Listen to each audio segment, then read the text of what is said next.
Last one of the day. We got Dustin. We got James. Let's go. Headed to the octagon for some UFC. Me and the homeboy DUST. 3G's cash and a card on me. We about to blow it up for the 213. Let's go. What's up, man? How we doing? Oh, we are in these UFC streets in a big way. In a big way. Yeah. So I know, like, there's been a lot of pings going on lately. I've been seeing. We had a pack drop delay and then a pack drop happen, right? But even more importantly, like UFC itself is just chaotic right now, right? Chaotic. So yes, there was pack drop yesterday. Got delayed. There was a hype drop. I was able to get into the queue twice. Wow. So I got 2 packs, which is great. I got Nate and Nick. Nice. I got the hype NFT that was limited to 1,000, which is the Nate Diaz shock the world. I'm not surprised, motherfuckers. Mm-hmm. That was great. And then there's you can still redeem a hype NFT right now for free. There's Right. still about 4,000 of them left. But as you can see, based on my name, the UFC streets are crazy right now. So there's a big fight this weekend with Nate Diaz and Hamzat. And Hamzat missed weight by 8.5 pounds. And the UFC live stream show that I was watching, 123,000 people watching, but mind you, on YouTube, which is amazing. And he is so he's missed weight, and he came out, he knew he missed it. He walked out, went up on stage, was kind of laughing, kind of smiling, and it was like insane. Just like, who gives a shit? Like exactly what Bobby's saying. So unprofessional. Fuck that guy. Like it was bad. It was bad. Wow, that's nuts. So wait, do you think was it an intentional move? Like, did he? What? Intentional? No, I think he just missed weight. I think what's funny is that this is Nate Diaz's last contract on his UFC, last fight for his UFC contract, and he wants out. He wants to be done with this. He fucking hates UFC. Now he has leverage here, so he can do a few things. He can say, "Fuck you, I'm not fighting him. He missed weight. Figure it out." Right? He has that option. He can agree to fight him at this sort of catch weight and say that there's, he can sort of make demands. I wonder if he'll say, you're going to have to double my salary regardless if I win or lose or something like that, because a lot of people are excited about this fight. It's in Vegas. It's a big fight. He holds a lot of cards here. And I think they're scrambling to figure out what they're going to do. Like, there's other people that are at that weight class that they could have Hamzat fight and then have just say, hey, you're coming off of that card and now you're going to fight against Nate Diaz. They could make some moves like that. Like Ferguson is there. I'd have to look at the card again, but there's a few other things that they can move, like Daniel Rodriguez they were talking about. Like there's something that they can do based on who's already in there. I guess I'm kind of, maybe correct me if I'm wrong. 8.5 pounds seems like a lot. It's a lot. Usually there's like 1.5 pounds. And they have a time limit to sort of cut weight or to get down to it. Or like if you're 1 pound over, you're fine. So if it's 170 and I believe Nate Diaz weighed in at 171, it was fine. They're like, that's fine. You made weight. Even though it's 170, you have like a grace pound, if you will. 178.5 is quite a lot to be overweight. It's typically a few. I don't know. Maybe he needs to talk to Patty the Batty Pimblett. I don't know if you're aware of this. Do you know about the Patty? Bobby Bell put me up on this. Patty the Batty, right? You know the fight. Yeah, I know who he is. Okay. Yeah. I'm gonna show you. I'm gonna show you Patty. Okay, I'm gonna show you an image of him. Let me pull it up. You're gonna say, "Oh yeah, this guy's incredible." Got it. Hold on. Let's see. Hold on. It's taking me a minute. It's worth the. I think it's worth the conversation. Okay. All so right. Patty is a very good fighter. People like him, etc. Great. Like he's a lot of fun. He talks a lot of shit, and for his fights, he will show up like this, right? What you would expect. It's not going to let me show it. Anyways, all right. So maybe someone else can find it or do it. But essentially, he shows up ripped. But in between fights, he adds like 25 pounds of weight. 25 pounds. He turns into a different human and eats anything and everything. If I showed it to you, you would say, what is happening? Who is that? That's not him. He can't possibly be a fighter. He looks like an offensive lineman. It's crazy how much weight he puts on in between fights. A lot of fighters talk shit and hate it, but he is someone that drops a ton of weight. So Hamzat being over, I think he just didn't care. I think he was like, whatever. It's wild. Yeah, Poker Pro Eric saying he was at 180 this morning. Yeah, I saw that. Wow, that's Oof. nuts. Yeah. That's nuts. Bobby Bell saying to follow Patty's Instagram to see the gluttony. Yeah, let me see if I can pull it up while we talk. It's worth the price of admission. And then now this was a pretty marquee fight. Like people were jacked up Yes. for this fight too, Yes. right? That's what I mean. Definitely. It seems kind of weird. That's why I asked if it was intentional. Like I know there's no pro for him to miss weight, but to miss weight by that much seems Yeah, it's a lot. It's Yeah. a huge fuck up, and the UFC is trying to figure it out. Like, they look at him here. wow. He's talking to Steve-O. Oh wow, yeah, Chubbs. Yeah, and then he slims down. Like, look at him here. It's a different man. It's a different man. And then you see him here. Look at this. Wow. Right? But he talks about a lot, and he talks about his eating and stuff. It's a good follow. Shout out Bobby Bell for doing it. But It does look like two different men. Look at this. Wow. It's funny. His Instagram kind of looks like he's a TikTok comedian too. Yeah. He eats I know, based on the thumbnails and everything. Yeah, but then look at this. Look at this. That's nuts. That is nuts. Yeah. Man, anyways. I'm still flabbergasted by the Cosmont thing. I don't get it. It's wild. And everyone, I was DMing with Malik from UFC Strike, and he's like, the one time I'm out on vacation, all this crazy shit is happening. Yeah. So it's wow, nuts.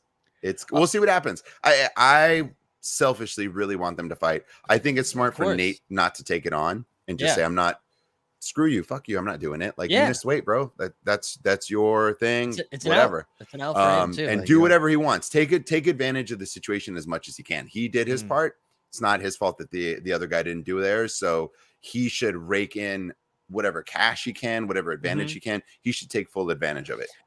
I saw this rumbling around on Twitter yesterday too. Was there any confirmation about, because there was the promo that was supposed to happen and a press conference that I think got canceled before, right? So that's part of the other stuff that is wild. So they had a press conference scheduled and it was ready to go.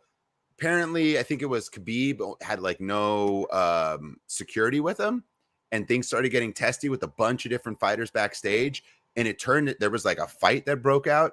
But they didn't. It could have been much worse, is what I'm told. But it was still bad. It was bad enough that they had to cancel the press conference. And it's funny because one of the fighters, Lee, was they had him on UFC Embedded. He went out. He got a brand new suit.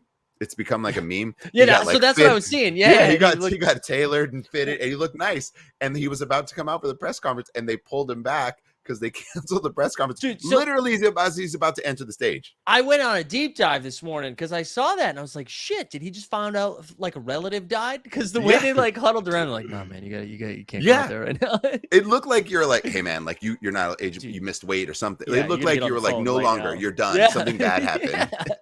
But it was hilarious. So this whole thing has been a circus. Again, not surprising with Nate and Khabib sort of involved. I anticipated a clown show, a West Coast clown show, if you will.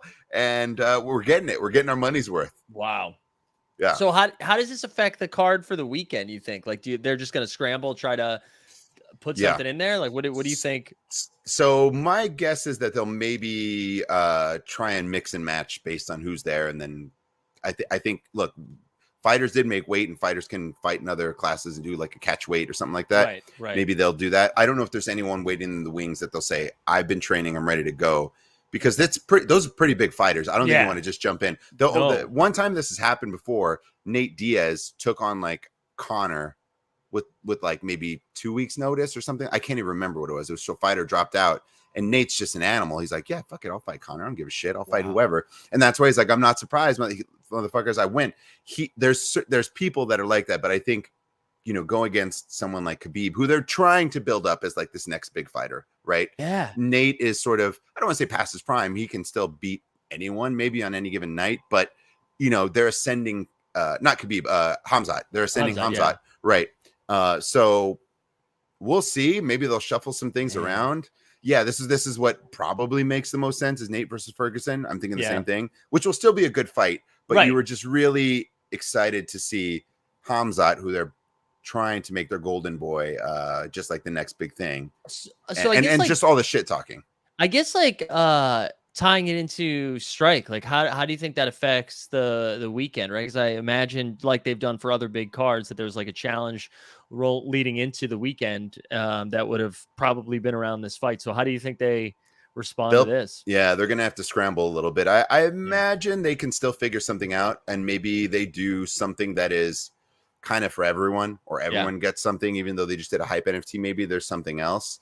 Yeah, I selfishly, I'm not as concerned. I have Nick and Nate, and I had this other one, so I thought maybe I'd be in there, but there was nothing to the point of like, oh, I'm going to be able to sell off a few of these, or I'm going to be able to complete this challenge because I have this champion moment of a fighter that makes sense for it. So I don't know. I think it's just it's not. I wouldn't say it's like a huge fight in the sense of how some of the other fights have been. It's an exciting fight. It's definitely a fight that you want to watch because it's exciting, but it's not like, how can I even compare it? Like, it's not like the class, right? It's not like it's not like the two legends are fighting, or two ultimate champions are fighting, or something that you're just like, oh my god, this is the fight of the year. This is a very exciting fight that you want to see happen, but fight fans were excited about it for sure. They'll figure it out. It's definitely a bummer. So how is how's it been going for Strike for you? So you jumped in the Champions Club not too long ago. Yeah. So was this fight in San Diego this weekend too? No, this is in Vegas. So I'm very sad that I can't be there. Fun fact, I was just there last weekend. That's right, for the bachelor party. Yeah, and we tried to shift. It was fine, but we tried to shift it to this weekend to say, look, there's the UFC. We can get into the Champions Club. It's first week of NFL football. Boom, it writes itself, and it's cheaper than Labor Day weekend. But no dice, it's in Vegas this weekend. They pinged the champions a few times to say, hey, there's still spots open, which is just really eating at me to be like, man, do I just jump in? Would you have to move out if you went to Vegas 2 weekends in a row? Yes, I think my wife would divorce me for sure. No, honestly, the only way she'd say you can do it is if it's a turnaround trip. You can leave, go to the fight, and you drive back the same night, which would just be brutal. Yeah, but that would be it. Yeah. Wow. Luis going off in the chat. Yeah, catching up. I love it. Yeah. Luis. Hey, look, Nate Diaz is a bad motherfucker. I know. I'm ready for that, but we'll see what happens. Look at my name. I put the weight there. I hear you. So who do you like? How has Strike been going in general? Like with the most recent drop. So like, how have you been engaging with it? I guess, are you just like lining up for packs? Like what have you been doing? Strike, I feel like is great for someone who doesn't have as much time to dedicate to everything. Yeah, it's once a week, and it's usually it's a handful of fights, but there's only like a handful of things that they can do around those versus what we're seeing in NFL all day, and which we'll likely see in NBA Top Shot. So for me, Strike is great. I think it's fun. I think there's a lot that you can be heavily involved in stuff, but you can also play it on a comfortable basis where you don't feel like I'm missing out or I did this. Like I think there's a very immediacy within all day and like Rumble and all this stuff that's happening, which is why I mentioned that earlier, just saying, I love NFL all day. I think it's great. I just don't have enough time to dedicate to it. And maybe I have some moments where I can cash out, get some dapper, spend it on Strike instead. Things seem to be pumping a bit in NFL all day. Do I take advantage of that? That was sort of my thought process there. I think Strike is, on a little more of a, I don't want to say slow because it's not slow, but it's even. It's an even thing, right? It's even keel the whole time. Stuff that you can get involved in, but I don't feel like there's oh shit, I missed it, or it's too late. I think there's still time to get involved. Well, and it seems like it's on a pretty good schedule too, right? Like, when the drops are happening and it's like it's a little bit more digestible. I actually think that's a pretty healthy way to be looking at it though. And I've been thinking about it a lot, and I'm trying really hard to zoom out a little and know the time of year that it is, right? Like, of course it's football season picking right now. Up, so, it's like, yes, I'm more excited about football than I am basketball. And then I'm sure I'll feel this way in like 2 months when basketball is like up and running. But it is making me think about, and I know this isn't like sound the alarms or anything like that, but it does the idea of just like focusing on one of them a little bit, like to the day-to-day, focusing on one of them in the day-to-day kind of sounds nice. And like, if your Top Shot bags are packed and you're like, but that's not the one I want to interact with daily or whatever. It doesn't have to be, it could be whatever one. That does kind of seem to be the way of the future, of like finding one to lean into a little bit, Yeah, I think you nailed it. I think that's it, right? If based on what we've heard for Top Shot, it sounds like, hey, so happy to see NFL All Day is doing great. They've learned so many other things from us, or basically saying celebrate their W, but like that's us. That they're being great because it's us, and it's like, okay, right? Am I wrong? That's how I No, read it. no, So, I don't so, know. I mean, like, I agree it's the same company. I agree it's under Dapper. but there's different people making different decisions and going about things in a different way, I gotta right? tell you, this week was really puzzling. This week was, and I feel bad.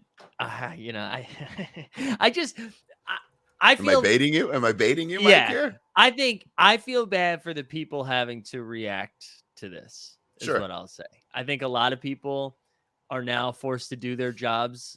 Like I can't imagine it's making their job easier. That's what I'll say. sure, okay, yeah. You know, like Um, I remember when I was like a lowly residence director when I was working in a college, and I remember our president of the college at like an intro thing okay, introduced me as someone who is available 24/7 to the students. okay, So that is the leader of the entire thing, putting an expectation on me that is not the expectation. Like I'm not correct, available yes, 24/7. That's yes, insane. No one's available yeah, 24/7. But because that was spoken, that is what was. So then I have to deal with that as one of the lower yes, employees. You know what I'm saying?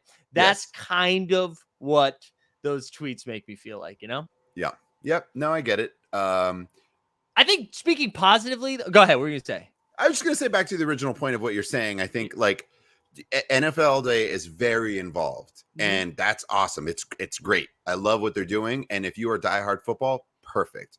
NBA Right. Top Shot feels like it's gonna try to get there, Yeah. and it sound based on what we saw. It's like, oh yeah, we're doing that. We just can't announce it yet, right? Like, Yeah. okay, and that will be fun, and maybe I'll engage on that a little bit. But I do have my bags packed. I feel like for the Mhm. most part, and I'll see how it goes. But UFC Strike, in terms of what they're doing, I love what they're doing. I feel like they have a real connection to what I love, which is IRL utility. Right. I feel like there's real opportunities to interact with fighters, hang out with them, go to events, Mhm. get merch, all this stuff. I feel like it's already being rewarding based on just owning this moment. And I Right. think the maybe their deal with the UFC is a little bit better, structured differently. But for what I love about this NFT space is the opportunity to connect that real world stuff Yeah. and have Yeah. that and get that access. And I feel like that's it. And I also can be involved, but I don't think I have to be like, oh shoot, it's Tuesday, I missed this, and it's Wednesday and it already happened and it's too late. Mhm. It's going to be a lot. And I like that there's different opportunities for it. Like like I'm saying the hype NFT, you can still redeem it. There's Right. It's still great. 4,000 of them available. It didn't feel like a scramble that it was instantly sold out. Right. And I think they're going to keep doing these things. I do think they'll have a little bit of value at some point. I think there'll Yeah. be some sort of challenge that you need it to get in there, and then maybe you make $5 to $7 for free for Mhm. nothing. Like I think they're going to do stuff like that. But I really like Strike. I think the pace is great for me. It has re-engaged me with the UFC in a big way. Also, having my children be a little bit older now and not Yeah. like babies has definitely helped out. Yeah. So I think it's the right lane for me, and I'm really enjoying it. Yeah. I do think too, like to give like a context, or not necessarily context. I don't know what I'm trying to say, but that like I think it's easier for NFL All Day and UFC Strike to make it seem like these tent pole type events, right? Where UFC, you plan around the big cards every weekend, right? It's Sure. like once a week. You're not going to have Tuesday night fights. You're going to have Right. like a big fight every Yes. Saturday night or some Sunday morning if it's somewhere else. And then like NFL, it's like, yeah, we have Thursday night game. It's once a week, basically. Even though it feels 24/7, it's like you're building around one big day or a couple big days. Where NBA, it's like, well, we get 7 games Monday, 9 games Tuesday, 8 games. Like it's a lot.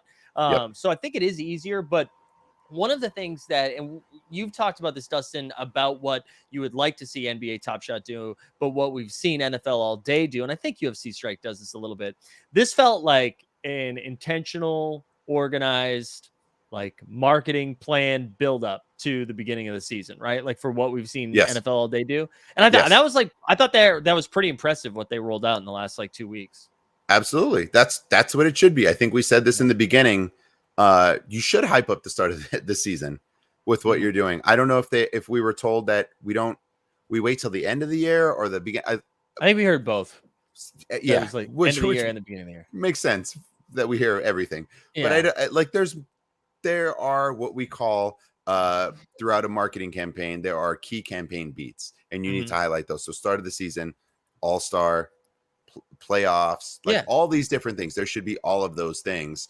Christmas Day, which we saw them do, but the NFL Day launch to the season has felt great. It felt Yeah. awesome. It felt like it was a big part of it. I think it's been amazing. So I Mhm. really hope that we can see something similar for Top Shot.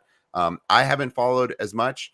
I know there's been some hits and misses in the W streets. Are they doing anything with regards to sort of the championship that's happening?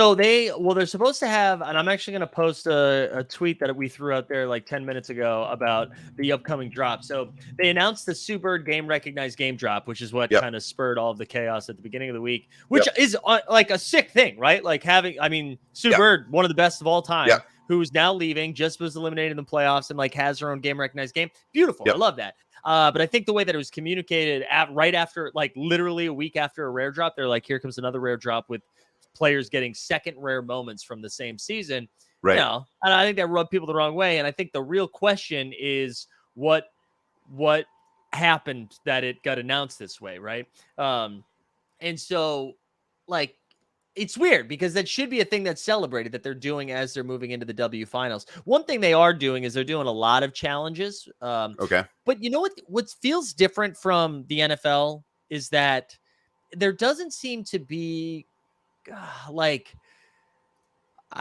content. Do you know what I mean? I feel like everything we get from them is it's like a challenge went live, challenge concluded. Right. Challenge went live, drop coming, challenge concluded. Where like with NFL All Day, I don't necessarily feel that way. And maybe just because it's new and it's shiny and that's why I'm treating it that way. But it feels like there's more. I don't know. I feel like I'm getting stuff I need to digest when I get an announcement from them. Yeah. Does that make sense? Yeah, it does make sense. Yeah. But yeah. So I don't know. I just think, and again, we have to be fair that the NBA, it's like September. So rarely no one's, I mean, even like ESPN is not doing podcasts. No, they right shouldn't be. They shouldn't Yeah. be doing anything right now. I'm fine with that. They shouldn't be. This should fully be NFL All Day. Some of the Top Shot people should probably even be throwing a little bit of ideas and weights to help it out. It is you clear the lane. You clear the lane. Like it's this is the moment, and then they're gonna have their week over week grind. And there's Top Shot will have their time beginning of October, right? I think October 1st, everything ramps up. That's their time. October means basketball. And I know Packrat put in the 9 Lives Lounge, which I saw that we're about to get the best drop ever, which makes me think that we are getting like an 86, 87 run it back. And so I bet we're getting, which again will be exciting. But I'm excited to be proven that they got their shit together. And I'll rally the troops. I'll be like, hell yeah, let's go. Sure, let's do it. I think it's fair to say we're all rooting for Top Shot. I think it's just that statement exists and has to be said is a little sad that we're all rooting for Top Shot. Yeah, it shouldn't be that. But anyways, we want to keep talking strike. It sounds like, at least for a UFC standpoint, I'm looking at some Twitter accounts. Spinning Back Fist, which is a great Twitter handle. That's a good one. And they're verified, so it's legit. Nate Diaz camp has known for a little bit about Hamzat being off weight, so I think that wasn't a surprise to anyone, even us. I think we knew in the morning and everything. Tony Ferguson and Dustin Poirier are front runners to fight Nate tomorrow. My guess is it's going to be Ferguson. I think that's what everyone probably thinks, which is it'll be a good fight. It's just, it's not. There's a reason why he wasn't already on the card for that fight. Yeah, I don't know. Look, Luis, I don't know. I love the energy. I want to know what's happening. Luis, what were you doing before this stream started? Like, where were you? Who were you hanging out with? Are you coming from another stream? Are you coming from Nose Candy stream? Like, where? If you haven't fucking liked the stream, my man, I'm going to put you on timeout. Luis, I hope Luis has it. Luis, can we follow you on YouTube? Do you have a show? Do you want to come on the show? Yeah. We want to come on right now? No, not right now, because you have to leave in a few minutes. Next Friday, though. Next Friday, Luis, come on in. Yes. Real quick, he said, I'm gonna. You're watching UFC. That makes sense. You're ready to jump He's through ready. or punch through a wall. Nate Diaz is not going to want to fight. Maybe he can do whatever he wants. He can totally say, sorry, you missed weight, I'm not fighting. And it wouldn't be out of the realm of possibility, just knowing that he hates him and his brother. They hate Dana, the UFC. They want out of this contract. He, as much as he wants out of this contract, he could just say, I'm going to be a dick and I'm not. Fuck you. I'm not going to fight. He missed weight. It is totally my choice, which would be hilarious. I think it's funny. I think he's got a no lose scenario in my mind here. So we'll see. I saw I think it might have been Poker Pro Eric. I think he put this in the chat earlier. Does Diaz get part of the purse because he missed weight? Like how does that work? I'm not sure. I'm not sure how that works. I think there's something in their contracts. Yeah, if a fighter misses weight, something changes. But it might be if you agree to the fight. Yeah, like the purse changes, right? Because you're taking on a little bit more risk. I'm not quite sure. Luis is ready to go. Look at this. Next Friday, Luis, we're making it happen. I still can't get over Kazmat missing weight only because. Listen, I'm making it sound way easier than it is, but like truly, you had one requirement.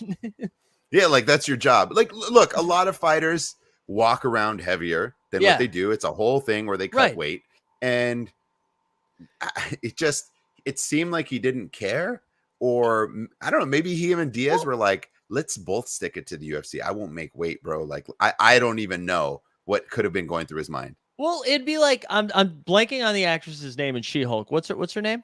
Tatiana Maslany. Shout out G-Dun. So if Tatiana Maslany shows up and is just hulked out, like in her normal everyday life, just yoked to the max, you'd be like, hey, we're supposed to do that in editing. Like, we need you to look like Zakarian. We need a transition. Yeah. Yes. You'd be like, that was the one thing we needed you to do was not get ripped. And that's like what, sorry, I'm getting yelled at here. It's Kamzat. Excuse me, Brandon Lamb. Well, either way, both Kazmat and Kamzat aren't fighting this weekend. Yeah. A lot of people say it that way too. And then I think it's even maybe Hamzat. I think the K might be silent. That's Hamzat.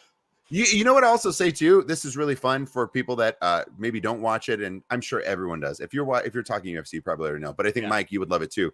Is on for the weigh-ins, the UFC channel goes live, which has 14 million subs. Incredible! They're making bank just on that YouTube channel alone. But they have their own version of like the NBA TNT crew. Like it feels like that. Like Daniel Cormier, DC on there, is like their Charles Barkley. And he's great. He's great. But they have a lot of fun. They were drinking Modelo's while they were doing the show. Like it's a whole different vibe. And it feels like it's their version of it. They were cracking jokes. It is a lot of fun. So I recommend tuning into their show when it's like press conference live streams and or the weigh-in show. It's a lot of fun and worth checking out. What's the name of it again? It's just their UFC channel. They go live when it's during. Right. Yeah, it's the UFC channel that they go live with during like the weigh-ins and stuff. But they're remote from a studio in their own little thing. They even have people jump on. It's funny. It's great. I recommend it to sort of get hyped for the fights. That does sound good. Dustin, I know you have a heart out in a minute. Is there anything else exciting coming down the pipeline that you need to share with us, with the people? From the Strike Streets, nothing right now. I'm really well. Look, I think there's a New York fight coming up. Yes, when? I think it's in November. That Champion Club, baby. No, Champion Club. Why? I think instead of I can't imagine there's a world in which I'm buying a champion moment right now. At least get after it, baby. I'm gonna have to dapper. No, I don't. I don't have anything right now. But I think we need to get you out here for that. Oh, I would love to. That would be incredible. Come out to Astoria. We'll do a team hold meetup beforehand. Man. We'll have a couple more people buy some sweatshirts to pay for your travel. Yes, a big brain. Big brain. I love the comments in here saying, Joke Rock, him missing weight makes me worried about Diaz personally. We'll always keep that in the back of my mind. That's interesting. I do you really think that fighters get scared of other fighters like that? Well, I don't know. I love Nate Diaz, but to be afraid. I mean, Nate throws, right? He throws vicious, and he can submit all that. He's an amazing fighter. I don't know that guys are really that scared to be like, I'm going to miss weight because I don't want to fight him. I don't know. So the only thing I would say, and this is why I kept bringing this up, and I asked if it was intentional because I was confused. If he missed it by like a pound, I would have been like, oh man, that's brutal. Like he was really sweating it out. 8.5. That's like, that's a chunk. Yeah. That's I'm surprised by it. I was surprised by it. Well, But you kind of know at least the day before. So if right. like what am I eating today? Am I already just giving up the day before weigh-in, or am I actually trying to pull this off? Like they've known, and like we said, we saw a tweet saying that they've known about this. So I imagine they knew he's still walking around at 180 the day before. That's a lot of weight to cut. I mean, it's not impossible. Fighters do it, but yeah. What do you mean? What do you mean? I was laughing. James in the private chat just said that's like 5 Big Macs, and that got me, James. Here's a fun story, James. Back in the day, this is when I was in college, and you could just eat whatever you want. Maybe you couldn't. That's maybe when you started to not. But anyways, my metabolism was still good. Big Macs were 99 cents. There was a deal of 99 cents. I had 4 Big Macs. I said, let me get 4 Big Macs. That was my lunch. Just 4 straight Big Macs to the dome. 99 cents, wow. $4. Wow.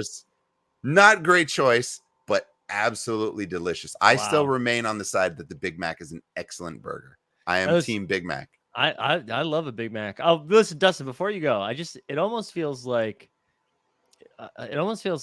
Packer was watching the show here. NBA season tips off on the 18th, baby. 39 days assure you that starting soon and through the first week of the season, you'll have a lot of very exciting NBA developments. So there you go. It's gonna. We know, we get it. I don't want you doing anything right now. If you're secretly watching Pack Rip, first of all, like the stream. Pro Pack Rip. Yeah, if you're secretly watching, like the stream. No, we don't do anything right now. This is not the time. Agreed. Yes, October 18th, also my son's birthday. I need to be at a Lakers game, so FYI. Well, but listen, Dustin, I don't know if you heard this. I kind of teased this I heard the other day.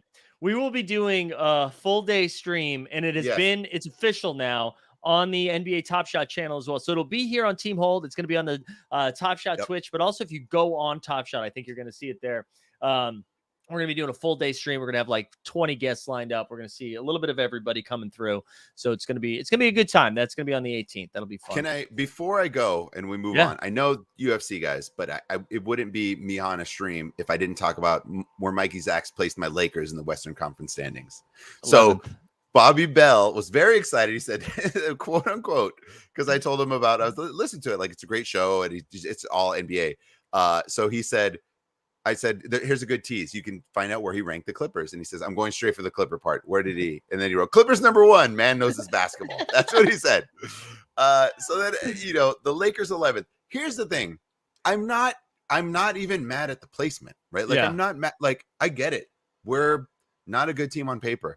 Right. And Westbrook makes us even worse. Right. And you caveated if we make the trade.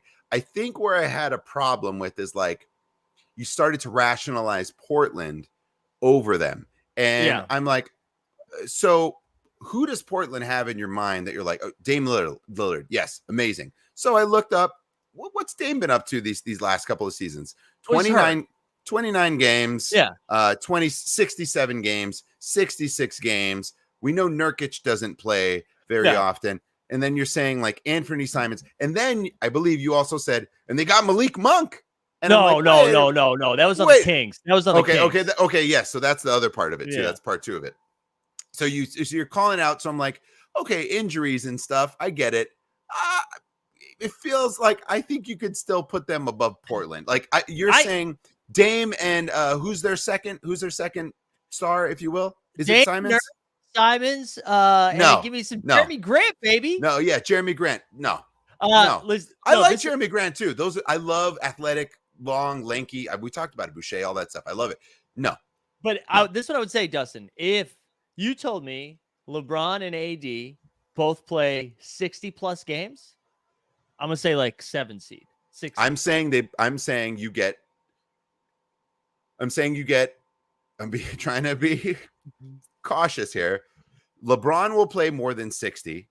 AD will play maybe 55 is what I'm saying. 55. So if that happens, as constructed, they're probably higher than 11. Yes. I'm not saying put them in the top half. I'm not even saying put them out of the play-in game. I'm saying they're in that range. But Portland was one thing where I'm like, okay, you're making the case for these guys who've been injured, and like you're saying Simons, baby, and I Nurk, did and I'm love like, wait a minute. Last time I checked, we still had LeBron who averaged 30, 10, and 6, and Yeah. AD. I get AD's injury thing, but like, I don't know, man. I get. But that was me thinking that like AD plays 40 games, LeBron plays like 50 games, and then I want Portland ahead of them. So then my thinking is, well, how many games is Nurkic playing? How many games is Dame actually playing based I'm not on worried their about recent Dame. history? Dame's normally, like, you read those numbers off and it was like 66, 67, and then like bad. So Dame's fine. Nurk is a real concern, though. Nurk is a real concern. I like Portland. I'm not trying to hate. I see. No, you make it. You make a good point. That's where I'm just saying. Like and then the last thing, baby. the last thing. You totally get it. Totally get it. You got to get clicks and streams and comments, right? But then the Kings. You're like, good, I don't know, De'Aaron Fox, Sabonis, and I go to myself, De'Aaron Fox and Sabonis. Okay, now who's on the Lakers? Oh, I'm sorry, LeBron James and Anthony Davis. That's where we're at.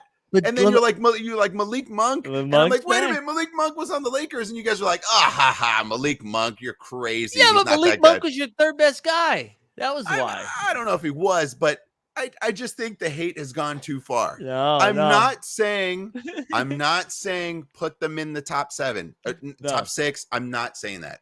Yeah. I think playing game. I think LeBron is averaging. He is, Bobby. He is. He's 100%. Have you met Tom Brady? Is that man not good? Is that man not good? Yes, he's having a tough time. He's 43 right now. LeBron's 6 years younger than that. Okay. Yeah, this is what I was saying. No, I'm with you. I think if I put them at 10, not many people complain, and it's kind of a boring take. And 11, not even the playing game. Yes. Which is what's happening right now. But like, I completely agree that they're bad on paper, but I think they're still, I would still take them over those. I would put them at maybe 9 playing game. But get it. They still could make a move. They still could make a move. Well, here's the question real quick, because Bobby was saying this. Do you think they will? Because training camp starts in like 2 weeks. Are they going into training camp with Russell Westbrook on their team? Yeah, I think so. I think at this point they're going into, but I don't think he finishes on the team. I think there is just as much of a likelihood of him being sent home as being traded. You think they just will not give up those 2 picks? They're like, we're not losing them for over Buddy Hield and Miles Turner. I think only if it's got to be for both, right? I think it has to be, and I just don't know if another team wants to take that on. Like, I don't know the incentive for, like, what's the incentive for the Pacers to do that, or what's the incentive for the Jazz to do that? I mean, if it's both first, then I think it's on the table. But Jazz can do it. They don't care. What are they doing? Yeah, right. Right, it's 2 more picks. The Pacers, you could argue in my mind, like, no, we don't want to. Like, we'd rather have Turner and figure it out, or like sell one piece off to this team, one piece. Yes, to that sell team. Hield off to the Warriors for something or whatever, right? Yeah. Like, that would make sense to me. But I don't know, man. I don't know if they can jump into the season. No, with like if they could jump into practice with him. Maybe, or is it smoke and mirrors to say, look, see, it's all getting fine. Russ is looking good. Russ is looking good, guys. Yeah. Russ is looking good. And then you get, someone to bite, right? Yeah. I think you're right. Hold on, man. Dustin, before you go, James said in the private chat that he had a UFC question for you. So I'm going to bring James on, and then I have to let somebody in right now while he asks that question, and then I'll be back, and then I'll get you out of here, okay? Yes. All right, James, get on here, James. Hey.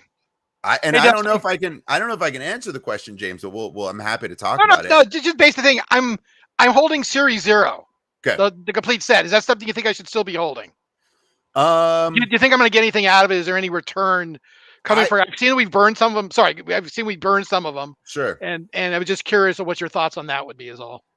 I don't view it as sort of something that is going to be a huge return on investment, to be completely honest. Sure. I think there may be some light utility attached to it at some point, like where you can get some things. I think they'll work out ways to reward collectors who jumped in on that stuff and got it and are still holding. But I don't think it's like I would manage my expectations is what I'm trying to say. I don't think it's going to be anything substantial. So if there's something that you'd rather have, like, I think it's maybe worth doing. Like, if you could sell off your Series 0, I'm making it up, and you're a couple hundred away from getting a champion moment, I'd probably rather have that, because I think the rewards and things that you're getting out of the Champions Club I think almost itself pay for what you buy the champion moment as. Like we were able to bypass some challenges, get packs, all these types of things. The IRL utility, if it's within range of where you live, I like that. But the Series Zero, it's kind of there. It's a nice thing to have, at least as a collector. I like having it because I have the whole complete set of that. Yeah, exactly. But I'm not expecting anything beyond that. And they haven't teased anything. They haven't said for this. Like, so that's what I would say. Okay. But if you can get something you don't really care and you're like, I actually would rather have this moment, or I want to sell and maybe I'm going to make it up. I think it's about like, I don't know how much you could really get for Series Zero, but the Connor UFC debut is like 350 or 330. That'd be something to be interesting because he's the guy that I would follow. I mean, he's a guy that's what I'm saying. Like if you could sell that and get Connor's UFC debut, it doesn't have any badges. It's his only moment on the site. It's limited to 1,500. A comp, Zion's TSD is out of like 1,300 or whatever. Yep. This is Conor McGregor, the most recognized fighter in like pretty much UFC history, right? Yeah. I mean, to me, that's like the holy grail of moments. That would be like, that would be my bucket list moment on UFC. It would be his. I grabbed one for that reason. I think that's a cool moment to have. And I don't think people realize it yet. As this starts to get a little bit bigger, I think there'll be more eyes on it. I think, again, not financial advice, but that should be $1,000 moment. $1,000 moment regardless. It's 1,500. I think it's Zion is again hovering at that price, and it's Zion, and now you've got Connor for 350 in his first ever UFC fight debut. So it should in theory, if they do badges or whatever they're doing, maybe they'll call them belts. Oh, good call. They could do that and throw it all on there. I think you're going to get an instant bump. So okay, cool. Now, and what is it, Mike? You put the Lakers 11th? 11. I didn't see the show this morning. It's too early. 11 in the West. Oh my! So here's what you do, Mike. I'm going to take it up a notch. Change the thumbnail, and you just put. I put the Lakers to finish 11th. Exactly. Yeah. Thumbnail. Listen. And then Lakers Nation will find that YouTube video, and the comments will be coming. If you're going to go full hill, you're going to go full hill. We might as well do it. And then put an image of Harrison. Our man Harrison. Yes, there, we gotta get Harrison just on there. Like that. Yeah. So that is, right. That is a good way to do it. So we got to do it. All right, you guys have a great day. All right, get out of here. Enjoy it. Appreciate the help. I will be at D23 Expo if anyone's out there in Anaheim. I'll see you guys. There you go. Later, man. Later. Yep. All right, we're back for the F1 show where we get to talk about who sucked this week.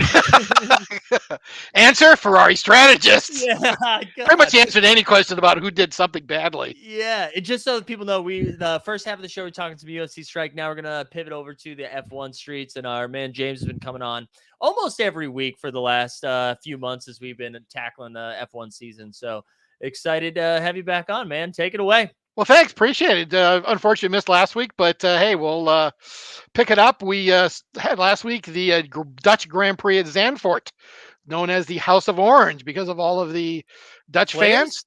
Huh? The flares? Well, yeah, that's it. We're talking about the flares. Yeah, that was interesting. Well, actually, the flares were a worse problem in Austria. That first lap, I'm surprised they didn't wave it off because I know. There are some drivers that I think Albon said he couldn't really see at some point. I think Lewis said the same thing. Yeah, because it was so bad. But they actually addressed that problem because they actually had an interruption to the Q2 session because of the flare, and they actually implemented a new rule, which we'll talk about. But House of Orange because it was Max Verstappen's home race, and Max kind of lived up to it. But it was pretty interesting.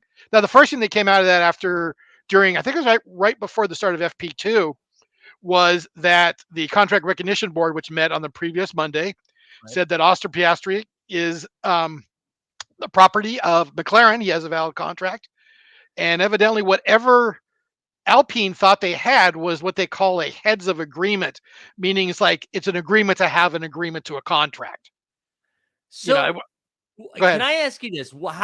How is Piastri either at fault? Like, what's his involvement in this? Like, did he mislead Alpine? Like, how does it get to, because it feels like this shouldn't be that confusing of what team he's on, so how does it get to that point? That's a good question. Some of that could be answered by Alpine because I mean what it came down to was he knew they were negotiating with Fernando for another year or two. I think originally they told him a year, and they said that they would place him somewhere. i.e. probably Williams was going to be the seat he was going to probably be placed in. So he would have an F1 drive. And a lot of times those contracts that the drivers get, especially someone like him, will be, we guarantee you an F1 seat. That doesn't mean you're going to get the Alpine seat. We will get you a seat somewhere. And there have been drivers that have walked from those contracts because the team didn't get them a seat and they didn't fulfill their obligations. But rarely will they actually say, unless it's like, a Fernando or somebody, that'll be, you will have an Alpine, you will be a drive in an Alpine car. They guarantee him a seat. Generally, it's going to be in that car. But if it's not, they've got the option of going and place him somewhere else to fulfill the contract. And I don't know if he wasn't happy because he knew it was probably going to be Williams, because Fernando was probably going to sign with them, which obviously he didn't, which is why we have this mess. But yeah, I think basically he sat out this year. He's a hot talent. He's grouped up there with George Russell and Lando because of what he did, winning both the F3 and the F2 titles in back-to-back years. He's considered, he's considered a hot shot. He's got higher interest than even Mick Schumacher did coming in. Mick's great background, but part of his, cachet was the name Schumacher. Right. I mean, he's a good driver. I mean, he deserves an F1 seat. But yeah, I mean, this is supposed to be like, the next George Russell, the next Lando. And I don't think he wanted to wait anymore. He's represented by Mark Webber, who's a former F1 driver, actually used to drive for Red Bull, drove with Vettel with the famous, Mode 22, where Vettel was told to not overtake him, and he overtook him in a race, and Webber was furious when Webber was leading, and he was furious about it. But yeah, that you can go Google that thing. And so Webber's experienced. He's worked with Seidel before, who's the McLaren boss right now, the team boss, not Zach, who's McLaren overall managing director. When he ran in the endurance championship, so he knows the McLaren team very well. And they basically didn't have a contract. They evidently signed that contract July 4th, so it was a full month before his contract, whatever that was, expired. His option, or whatever you want to call it, expired. So they knew, and he told them, because even though they came up to him and told him, hey, the day after Fernando signed, hey, you're going to be our driver, and he's like, he just sat there and smiled. The whole team knew. He already told them that he already had a contract with McLaren. So I don't know if they just thought they were going to he was going to say, well, hey, I can have two. I've got this agreement with Alpine. They are the team that is higher in the order than McLaren. Not that McLaren's a bad team to drive for, but McLaren also has two other drivers, which may or may not be under contract for possible F1 seats in the future, that are driving in America right now, including somebody who may be driving for somebody else next year in Formula One. That starts out, and however that goes. But yeah, and then the problem is that Otmar wasn't there last year whenever this contract was agreed to. So I don't know if he was in the dark, if he was misled by Alpine management, or if he simply was just bluffing the whole way through and thought that he would just decide, hey, these are the guys that got me to where I am. I should be loyal to them. They're equal car or better than McLaren. Why don't I want to drive here? Why don't I want to drive with Ocon now that the Fernando's not standing in my way? This is a team that I bet my future on, and why don't I just stay here? Maybe he was just feeling he was going to, do an emotional plea to him, and he was going to just stay there. So it's hard to say. Drivers signing multiple contracts is not the first time, but evidently they really it wasn't a contract on the Alpine side. Right. More of an option or an agreement to have an agreement type of thing. Yeah. Just so confusing. That's all. No, it is absolutely no. I agree, and even it has been, because even trying to get the facts out of it has been tough because both teams were steadfast that they had a valid contract.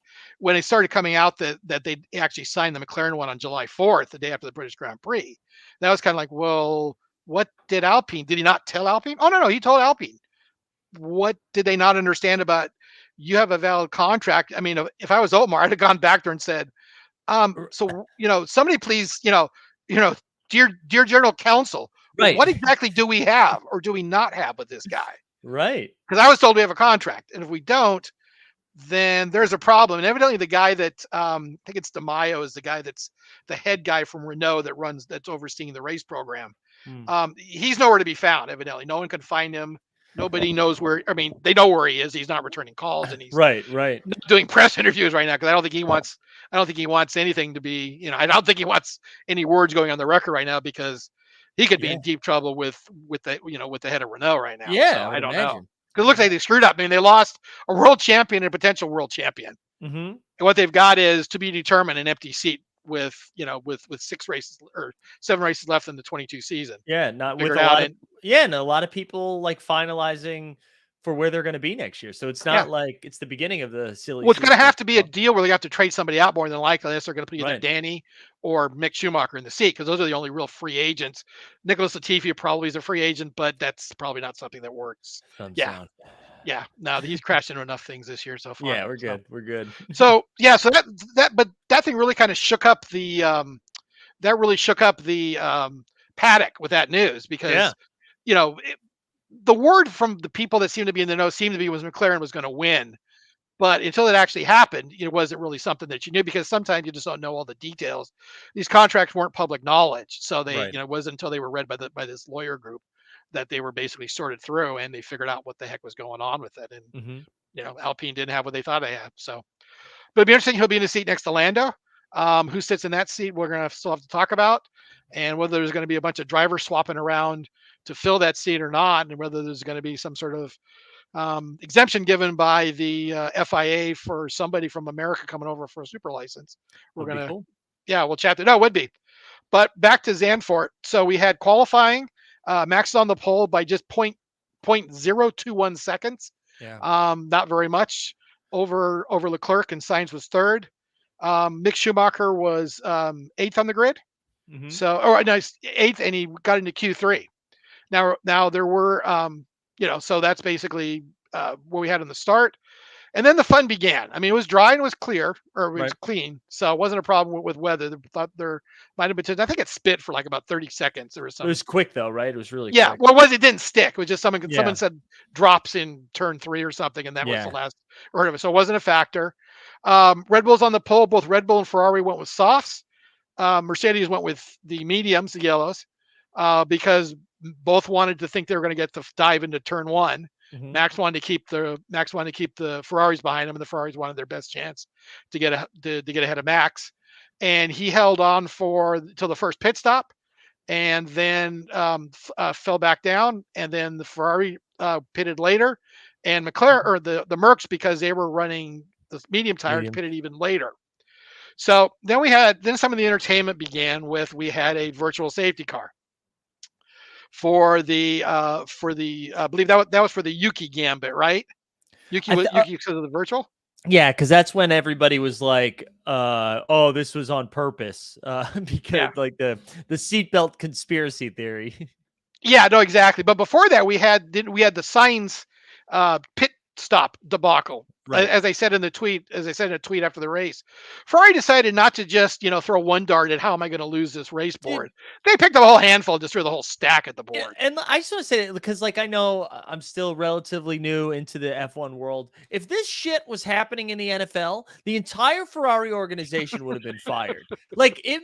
This is like running out you have like the best quarterback, the best running back, the best wide receiver, the best offensive line, and the coach is like, what if we try to play badminton at the beginning of the game? Yeah. Like, well, go ahead. No, it's just like if this was, and I don't know how. I think in F1 they wait till the season's over and then maybe they go, okay, we'll see you later. But like if that was happening over here, the NFL would be like, hey, you know what, Kyle, you're out. Like, see you later. That's interesting. And in fact, that's one of the questions that I saw yesterday. That's for some of the pre-race was, is Bonotto on the hot seat now? Because we're in Italy. The Italians are notorious for firing team principals. Yeah. And until Bonotto came along, they were averaging about a year and a quarter per team principal over about a 5 or 7 year period. They are famous for firing them when they do not perform, because Ferrari is to be first, and to not be first is last to them, basically. Right. It is not acceptable. But it would be one thing, right, if they were just their car wasn't fast enough, or their drivers weren't capable enough and they're just getting beaten. But I would say, I mean, Max is incredible. I don't want to take anything away from what Max is doing. Like, he's amazing. Yeah. But I mean, a lot of this has been user error. Like, they have blown a couple of races, or at least like points, just by being kind of dumb. More than a couple. Somebody figured out between screw ups, penalties, engine penalties, and driver error, like where Leclerc crashed with nobody running against him in Right. France, for example. Hmm. And I think he might have done it somewhere else. They've lost a little over 100 points I mean, that's this year. absurd. But yeah, That's that is. No, you can't do that. So I mean, they would be, and that's not counting the number of points that Max wouldn't have gotten right. because of those places that he got the gain for the fact that the Ferraris weren't there or were farther behind because of Yeah. penalties or screw ups. I So keep yeah, thinking it would really about change it. that race where, like, I think Leclerc's tires were falling apart, but he still held on to the win. And then Sainz was like an easy second, and his car like blew up, his engine blew up. And it was a race where I think both Red Bulls didn't finish. And they went from a 1-2 to just like gaining 6 points or whatever it was. Yeah. And it was like, man, like it was just constant. And I'm sure some of it's unlucky. But anyways, if he doesn't lose his job, everyone below him will lose his job. Well, Like, the other problem he's got too is that, this is obviously, I mean, majority of these problems have been strategy problems during the right. race. The engine penalties aren't his fault. They can't, he didn't build the engine. Yes, he oversees people to do, but mechanical things happen. I don't know if they've got an inherent flaw in the engine or if it's just simply they got some bad components or what. I don't know. They haven't really disclosed it. They don't seem to be very concerned about it. But yet again, when we talk about this week, we'll see some more engine penalties for one of the Ferrari drivers. And they, as we talked about it throughout earlier in the season, even back when we started in Miami, I was saying, hey, this is going to start adding up. We start getting further into the season with them because they've only got so many, and they're already taking engine penalties, and we're only into like the 7th or 8th of the season. Yeah. But the strategy has been the problem. And every time you see Bonato go on camera after the race, oh no, strategy was fine. That wasn't the problem. It's like, dude, you've got a problem in strategy. I know. I mean, go hire what's her name, Hannah whatever her name is. That's the Red Bull strategist. She's a freaking genius. She really is. And I think she'd be a great at it. And you could pay, just throw a bucket of money at her and bring her over because Yeah. she's like considered to be the. I mean, generally for our Mercedes had been kind of the top strategist. A guy named Bono, who I think is who's Lewis's race engineer. Bonington, I think his real name is.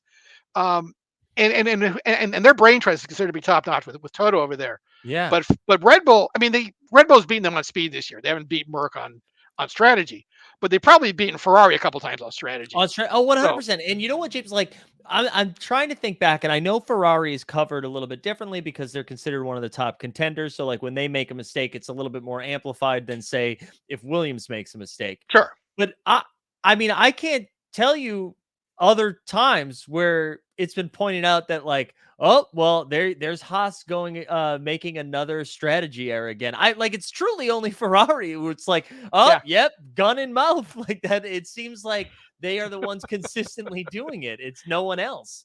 Hopefully it's a Beretta. Yeah. am I missing that though? Like, or like, No. I really am not seeing, like, when other teams lose, it's because their engine's not as fast. Like, yeah, there have been. I mean, I think Mick Schumacher's complaining about the tire selection he had in Holland, and there was a pit stop problem, I think, that slowed him down. But you're talking about a guy that would have finished 13th instead of 16th. Right. Which is why you're saying that nobody really finds out about it. No one cares. Unless someone says something in a press conference. Yeah, Right. You're right.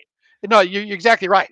And Ferrari is amplified because that is everything in Italy. That is, soccer, yes. The Azzurri, yes. But Ferrari is 100% pure Italian. Yeah. And it's pure Italian emotion too. That everything, and you'll see it this week. Credit to the Dutch. They showed up in huge numbers. Were highly supportive of Max. But this is the race of the year where you will see the home team and the home field or the home track advantage, and the Tifosi and all the things that are Italian. Yeah. And I know I know you're targeting to go to Monaco, but if you could ever figure a way, and I haven't, and I would love to go one time. I had a friend that was going to go, but something happened. They didn't make it to go to the Italian Grand Prix. Well, that just seems like one of the events that would just be absolutely awesome to get. Let me tell you, there's a chance because I have a meeting about this next week where we're planning everything out. And if it doesn't happen in May, it will happen in September. So and it wasn't planned this way. This is really just because of our schedule. And we want to try to get out there during like the nice season, but not the crazy tourist. Right. Shoulder season, I think they call it before it gets really hot. Yeah. Right. So the May or September, which just works out that it's either Monaco or Monza. So either way. Yeah, there you go. Or Spa, depending on where it is. Yeah. Oh man. Actually, Spa next year supposedly is going to go to before the break. Oh, really? Yeah, that's what they're talking about. The problem is they're waiting on whether China's going to have a race or not, and that's going to kind of once China gets sorted out, that's going to fit the rest of the schedule in. So both F1 and NBA Top Shot when China. Oh boy, yikes! Yes. So we had that debacle with Yuki. Yeah, then the Yuki thing was that was just seriously that is one of the weirdest things I've seen. Right? Like No, that was just like. And then because he goes out and he stops, it's like, no, go drive. No problem. Okay, fine. Yeah. But he drives back, but he drove back at like half speed. Right. So it was like, they didn't say, come back into the pits, we're going to check the car. They said, no, you're good, go. And I haven't seen it, so there might be something, but has there been any like further clarification on what that was, or did they just kind of like it was a gearbox problem they claimed that made the engine feel like it wasn't running right? I don't know if that's made up or not. Yeah.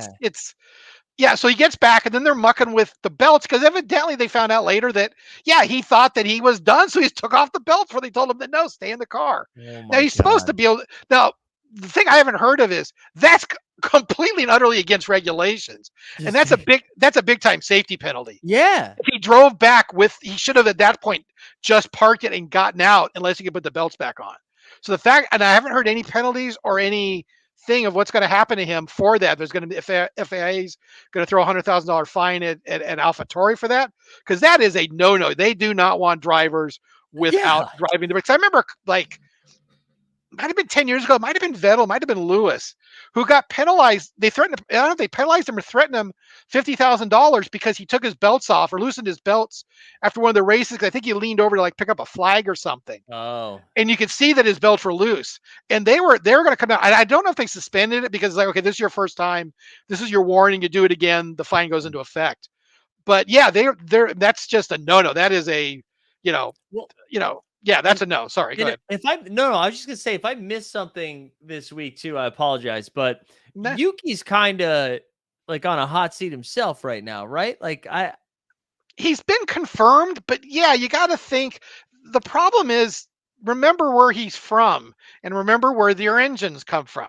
Yeah. Oh, that's and that's kind of the deal. It's kind of they get the seat because they got the Honda really? engine. That's true. Well, yeah, I mean, it's not. I'm not necessarily saying it's a quid pro quo. No, but it's like, look, we're going to supply you engines. You want our engines. We'd like you to take Yuki because he's the best Japanese driver right now, and we'd like, because Honda's always been a big backer of homegrown drivers, and this is not the first time they've done this where your engine deal came with a caveat of a driver choice. Yeah. It's been done for multiple times with Honda over the years. Yeah, and I'm a big Yuki fan. Like, I think he's fun. Oh yeah, I hope he's great. He was great. I mean, he's entertaining. He's got personality, which a lot of the drivers don't have. And you know what? And I have not done the research on this, so whatever. But I feel like Yuki too qualifies really well and then races poorly on Sundays. He can at times. Yeah, no, absolutely. Because he's actually going to have engine penalties this week.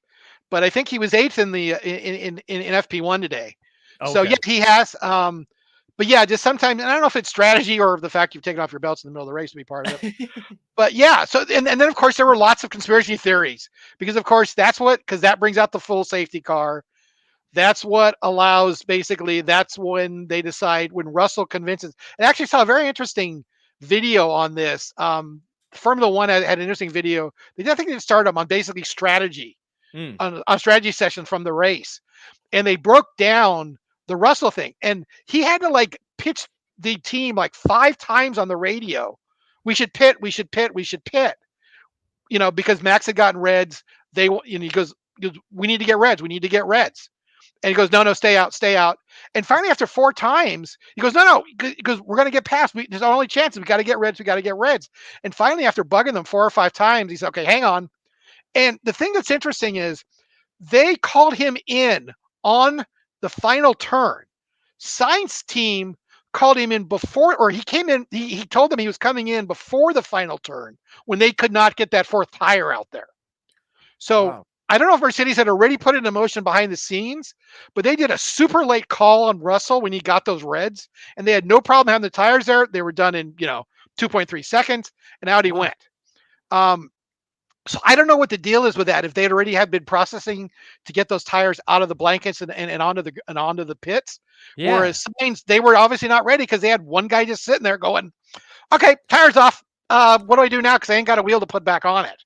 That was Right. nuts. And it was like it How is. long it took them to get it out there was crazy. I mean, one of my favorite memes that now is just you just put it out every week. You don't even it's just like every Yeah, Sunday you can put it out is the clown slowly putting on its right. makeup and like they just find different ways. Like every Yeah, week it's a new thing of like oh like the fact that it was Yuki that did that and not a Ferrari driver that was like penalized for yeah. unbuckling like it's nuts, man. It Yeah, really no, is. but then after that, so I think Sainz does come in during the safety car, and that is when they released him. Now, in his defense, they did release him when he was probably going to be clear when he was released.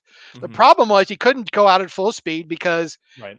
they were I think if I remember Perez was right in front of him. He could not clear him quickly. If he couldn't clear him at full speed, he had to kind of creep out. By that time he blocked the guy that was coming in behind him, Mhm. and that's when he had to hit the brakes and it was an unsafe release. So that was kind of an unfortunate thing, but still, they pay people a lot of money to stand there and figure out Yeah. the timing spread and to let him and to know that, well, look, he's going to have to go out slowly because whatever it is, they're just bunched up. It's not a big pit lane. It's one of the Yeah. shorter ones. It also means it's one of the shorter time penalties when you pit is Zandvoort because it is a shorter pit lane than some of the other places. It's one of the shortest on the circuit time wise. So that was a screw up. And then he almost got a penalty. He came very, very close and got very Oh. lucky for passing under the yellow because Yeah. he was really close. And And that was one of those things too, where it wasn't like, you know how sometimes the announcer says something and you're like, oh, I wouldn't have noticed that. That was one right, of the times where like everyone watching was like, hey, what's he yeah. doing? Like, Wait a you minute, he's can't do passing that. a car that stopped on the track. Yeah, You can't do that. Or you're passing a car on the track. yeah. Like, And technically, the rule is when you get to the yellow flag. So, like if you drew a line out from mhm. where the flag is, Right. he got in front of the guy before then. But the intent of that is you should slow down when you see the yellow flag. Right. Exactly. Technically, Exactly. not the rule because you can't say when a driver sees it. They Right. also nowadays, remember there was a big brouhaha with Max in Qatar last year over some guy threw a yellow flag inadvertently when he shouldn't have for a car that was going back in the pits. Maybe it was Bahrain, where a Hmm. car was going back into the pits, and one of their flaggers threw the yellow flag. In fact, remember Kristen got in trouble for it because he berated the flagger. And the FAA called him and said, "No, you don't berate our volunteers, okay?" So, like I said, I respect all flaggers and the volunteers, and we're grateful for them. And I did not mean anything harm, you know. So he got called the carpet by the FIA. He had to go apologize for that. But yeah, it is technically when you get to the lawn when you get to there. But anybody who's driven knows it's when you see it is when you slow down because Well, while you see the flag, you may not see the incident. right. So I mean, you may come up on it too quickly if you don't. Sorry, go ahead. it's like how you know how if it's too dangerous to slow down at a yellow light, you go through it, but you're supposed to slow down. Sure. Same thing. Same thing. You're not supposed to gun it when you see the yellow light. Yeah. You haven't driven in California much, have you? No, I mean, listen, I we've know. all we've Sorry, all gone to the I'm just yellow kidding. light. I've driven my share in Boston. Wow. Yeah. That is entertaining. Trust me. Yeah, entertaining and scary. Yeah. I used to drive a lot back there when they're doing the big dig. So Oh God. So yeah, that was it's like a 12-year run that could have been. yeah. Yeah, it was a blast for like 3 or 4 years. Yeah, exactly. But so be it. Yeah, but yeah, so no, I mean if any driven in racing knows you see the flag because like I said, you may not see the obstacle. You may not see what it is. So you got to slow down so that you don't approach it at an unsafe speed. It's all about safety for everybody involved, whether it be track people or whether it be drivers or whether it be the cars or whether it be the pit crews or whatever. So that thing, like I said, Ferrari tried a 3 or 4 pack to screw up on that one. So Lewis was incensed when George came in because it was Lewis 1, George 2, Max 3. Right. Yes, Max was on reds, but Lewis figured, hey, I've got I've got a gunner behind me. He can block him or he can slow him down, and then I can get away and we can win the race. Or Lewis is other like, okay, look, fine. If you're going to bring him in, then bring me in. We'll all have red. We'll all have an equal chance at this. But I'm sitting out here as a sitting duck on old tires now, Right. and I've got nobody between me. At least if I had him between me, basically I could possibly run off into the sunset. Wouldn't have happened. He probably would have gotten past either way. strategy. There's some deep analysis that shows even the Mercedes team said, yeah, you probably weren't gonna, which is why they talked to him later on and he calmed down some. But still, it just looks bad. It looks very Ferrari-esque, shall we say? No, absolutely, and I think that was what I tweeted out. I said it was cool to see Mercedes using the Ferrari playbook this weekend. Yeah, no, exactly. It wasn't a good thing. And it turns out, yeah, and boy, the thing that I thought was really interesting because you saw Max catching him very quickly at the start on the safety car restart. Yeah, but the thing is, he can't pass him until he crosses start finish. That would be a violation. He would have to give the spot back, and there might be a penalty against that because they don't want the cars racing too soon. You're not supposed to race until you get to the start finish line. Right. And if Lewis had presence of mind to know exactly where he was and exactly how fast Max was coming, if he jams on the brakes and Max goes zooming past him before he gets to the start finish line, that would have been interesting. Or even tap the brakes. That would have been interesting. That would have been interesting. And it seems like Lewis was so keen on just trying to get his tires warm because he was on the mediums right at that point. So he was just trying to like get them going. Yeah, you're right though. That would have been, that would have been so funny if he just like jammed on the brakes. I'd watch him go past and see if he would have been fine. It would have had to give him the pit back. They would have waved off the restart, I think.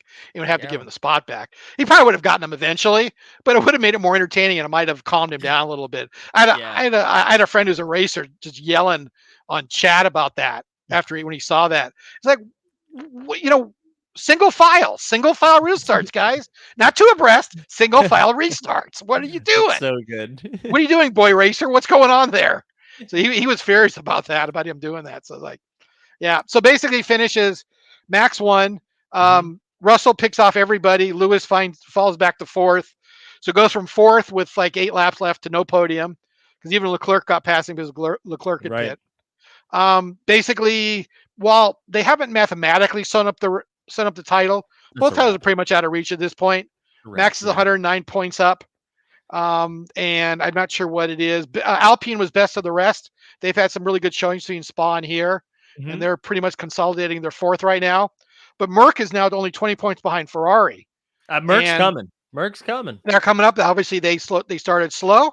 But yeah, you're talking about Bonotto. That's one of the things that's interesting with him is he started the year with the fastest car, and he may not even finish second with that team right now. I really don't think they are going to finish second. I really don't think so. It seems like Merck it's really got the understanding of the car. Well, this is like probably not. Go ahead. No, I was just gonna say it was like we were saying earlier, James. Like it seemed like this whole year Mercedes was doing more with less, and now they're getting a handle of their car. Like they seem to be like except for Max. Max is insane right now, but they like George and Hamilton are like super talented, and we're just kind of like almost doing like getting podiums in spite of the Mercedes car. And now they've got a handle of it, and they just each week it seems like they're 2 of the top 4 cars. Yeah, no, at one point, Russell, I think after like 8 races, Russell was the only driver to finish in the top 5 in every race. Yeah. Which was, you wouldn't have thought of that but the Red Bulls had blown up, the Ferraris had blown up at some point. And so that was why he was able to do that. So this is Max fourth win in a row, 10th for the year. The season record is 13. Also remember when both Vettel in 13 won 13 and Michael Schumacher, Mick's dad, won 13 and 04.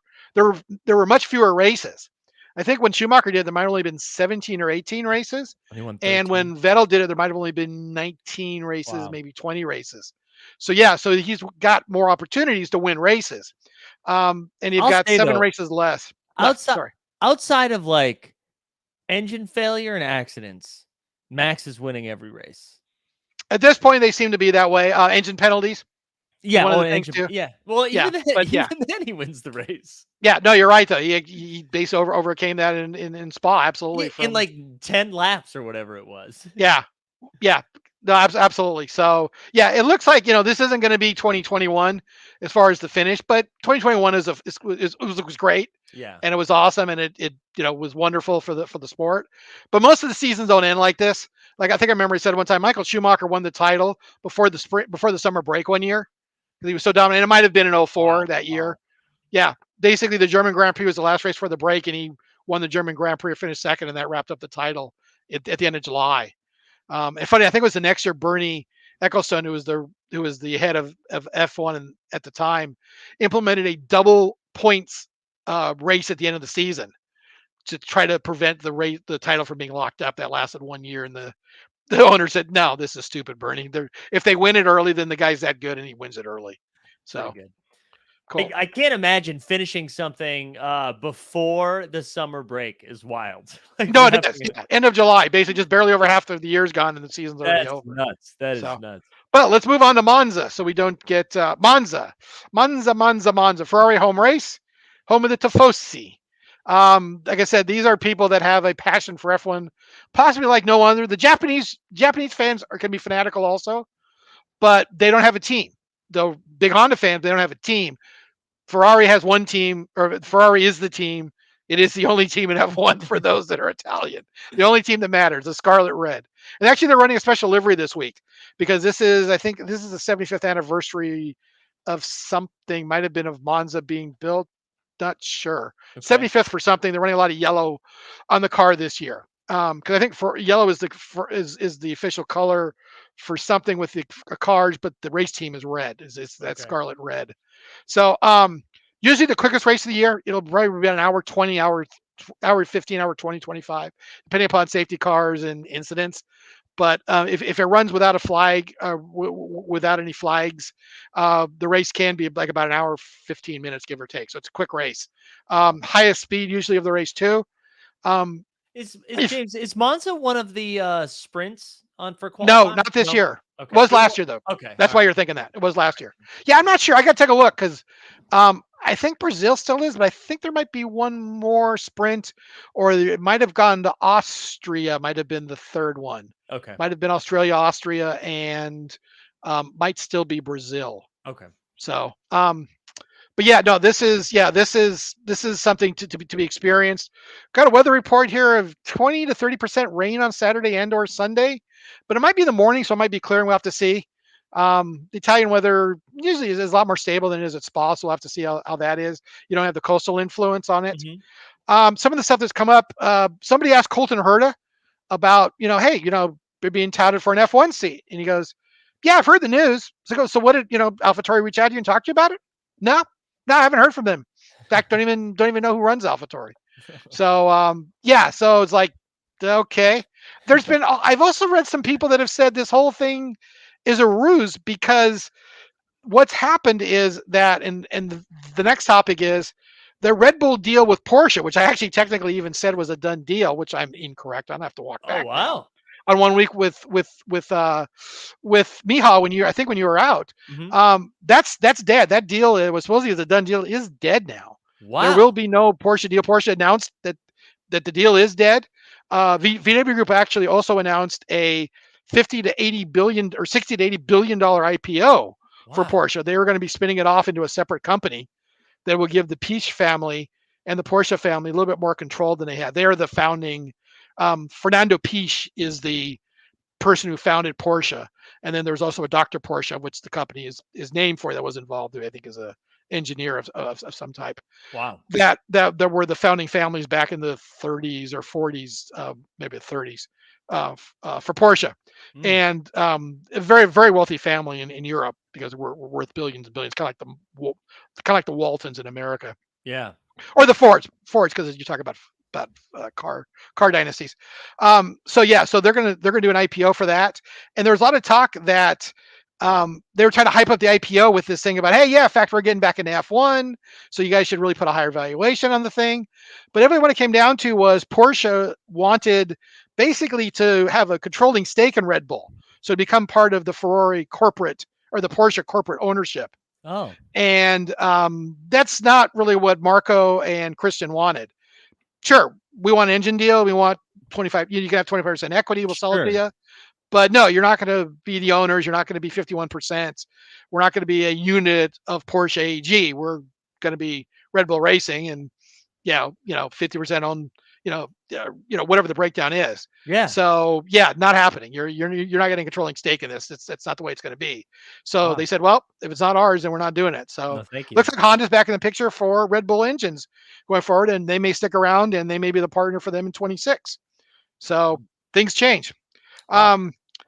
So the Colton, and there's a lot of talk that the Colton Herta thing was just another thing that Marco was doing whereas Porsche was trying to, pump up their deal for the IPO, Marco's trying to deflect from Porsche engine questions with this whole with the whole Colton Herta thing.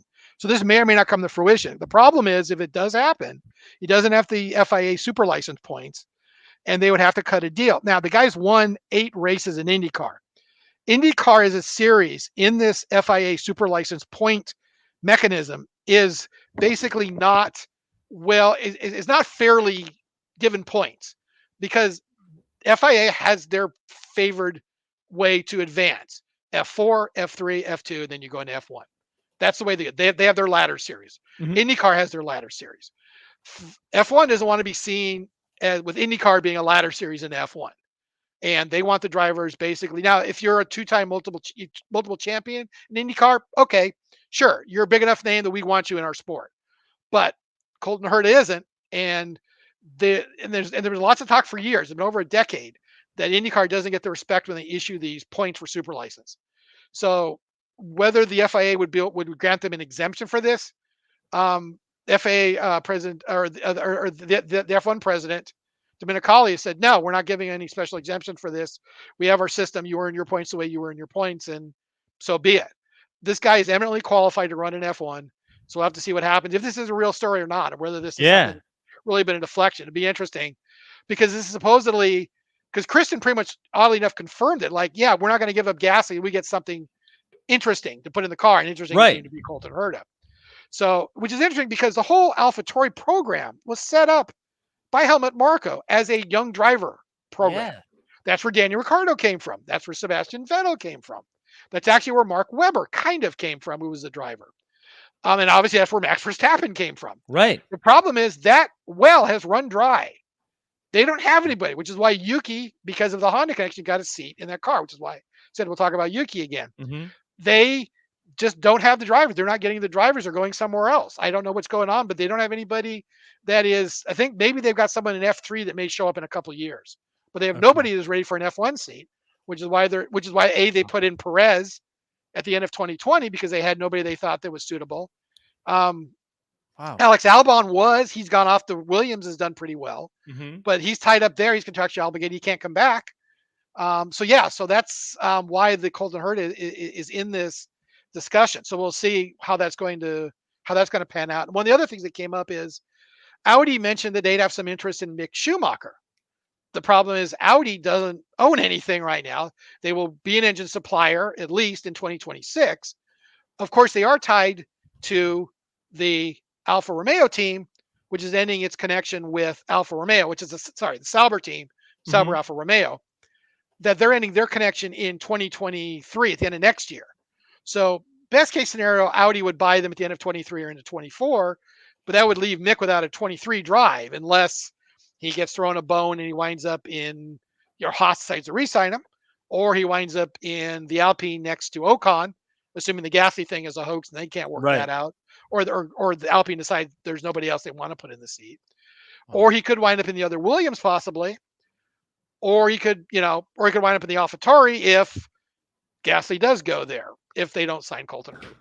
Man, so many moving parts. There is. And actually, it's kind of one of those things. I think the Gasly move is going to kind of key. I mean, obviously, the Vettel move keyed a lot of it. Right, but that'll be like the next domino. Right, because that's going to determine whether the Alpine seat gets filled or whether that thing's going to be open.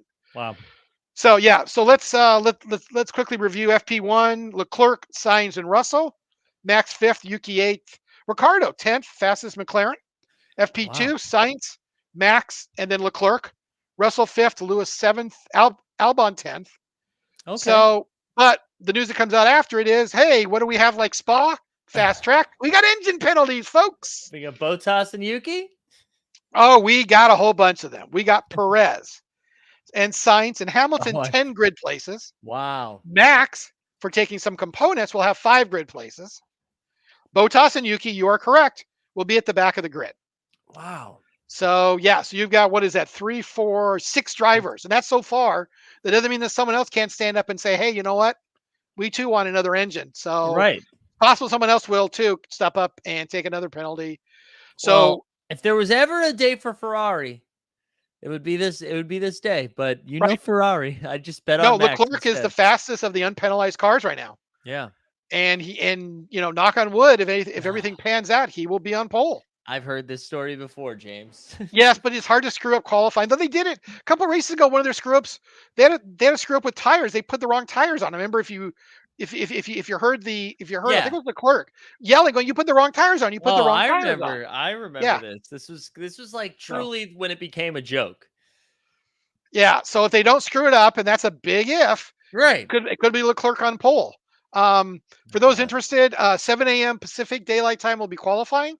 There you So go. 10 a.m. Eastern. And it's a quick race, so that leads right into football content. So why don't you just catch some F1, slide right into NFL? It's gonna be a What good time's your morning. show on Sunday, Mike?